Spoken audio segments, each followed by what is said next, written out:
భారత ప్రధానమంత్రి నరేంద్ర మోదీ జూలై 6 నుంచి 8 వరకు ఇండోనేషియాలో పర్యటించారు.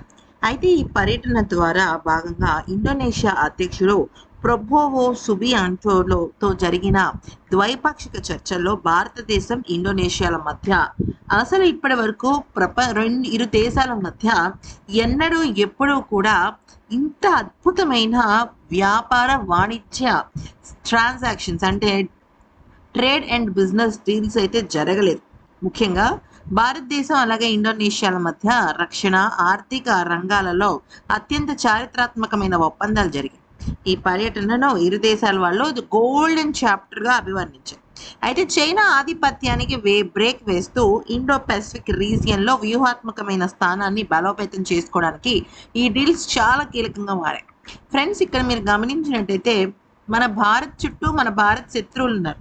అటు చైనా, రెడ్ టీషర్ట్ చైనా ఎప్పుడూ మనకి ఫేవరబుల్గా ఉండదు. బయటికి యుద్ధాలు ఏం చేయదు, కానీ అంతర్లీనంగా చేయాల్సినవన్నీ చేసేస్తుంటుంది. మరొక వైపు పాకిస్తాన్, ఇటువైపు ఏమో నేపాల్, భూతాన్, అలాగే బంగ్లాదేశ్, ఇవన్నీ కూడా మనకి కనపడని శత్రువులే. అయితే మనకి ఎవరైనా మిత్రులు ఉన్నారా మన పక్కన అంటే అది ఆఫ్ఘనిస్తాన్ మాత్రమే. ఆఫ్ఘనిస్తాన్ ఒక్కటి మన భారత్కు సపోర్టివ్గా నిలుస్తుంది. కానీ ఇప్పుడు ఇండోనేషియా ఈ రకంగా మన భారత్తో సంబంధాలు బలపరుచుకోవటం అనేది ఇది చాలా అంటే చాలా అద్భుతమైన విషయం. ఎందుకు అంటే ఇండో పెసిఫిక్కి సంబంధించిన రీజియన్లో ఇది ఒక చరిత్ర అని చెప్పుకోవచ్చు.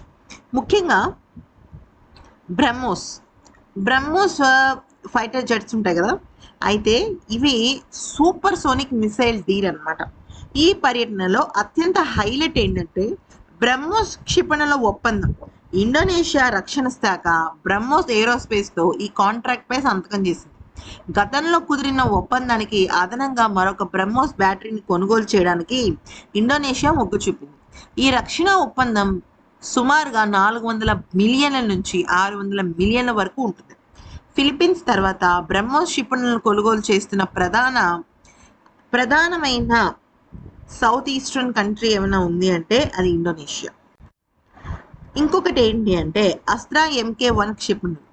భారతదేశం స్వదేశీ సాంకేతికతతో అంటే మన ఓన్ టెక్నాలజీతో తయారు చేసిన మిసైల్ ఏమైనా ఉంది అంటే అది ఆస్ట్రా MK1. దీన్ని కొనుగోలు చేసిన మొదటి విదేశీ దేశంగా ఇండోనేషియా రికార్డ్ సృష్టించింది.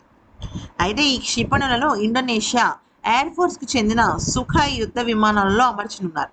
దీన్ని భారత్కి చెందిన భారత్ డైనమిక్స్ లిమిటెడ్ BDL సంస్థ ఇంటిగ్రేట్ చేయనుంది. అయితే ఇంకా సబాంగ్ పోర్ట్ అండ్ వ్యూహాత్మకమైన భాగస్వామి. మలక్కా జలసంధి తెలుసు కదా, అక్కడ సమీపంలో ఉండే సబాంగ్ పోర్ట్ అభివృద్ధి మరియు మ్యారిటైమ్ సెక్యూరిటీ అంటే సముద్ర తీర భద్రతపై ఇరు దేశాలు కీలకమైన అడుగులు వేశాయి. జాయింట్ ఎక్సైజ్లు మరియు సమాచార మార్పిడి పెంచనున్నారు. అయితే critical minerals and steel supply చైన్లోనే ప్రపంచంలోనే నికెల్ నిల్వల్లో ఇండోనేషియా టాప్లో ఉంది. ఈ పర్యటనలో క్రిటికల్ మినరల్ సప్లై చైన్ కోసం ఒక కీలకమైన డీల్ కుదుర్చుకుంది. అలాగే సేల్ మరియు ఇండోనేషియాకు చెందిన PT క్రకటాల్ స్టీల్ మధ్య జాయింట్ వెంచర్ కూడా కుదిరింది. అయితే ఇంకొక ముఖ్యమైన విషయం ఏంటంటే భారతదేశానికి చెందిన మేనేజ్మెంట్ సంస్థ IIM బెంగళూరు ఉంది కదా, తన నూతన క్యాంపస్ని అంటే న్యూ క్యాంపస్ని ఇండోనేషియాలో ఏర్పాటు చేయబోతున్నారు. దీంతో పాటుగా UPI కూడా డిజిటల్ కనెక్టివిటీ జరగబోతుంది.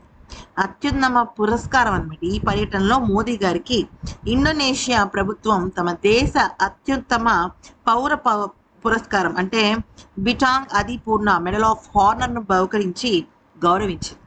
ఈ వీడియో నచ్చితే లైక్, షేర్ అండ్ సబ్స్క్రైబ్.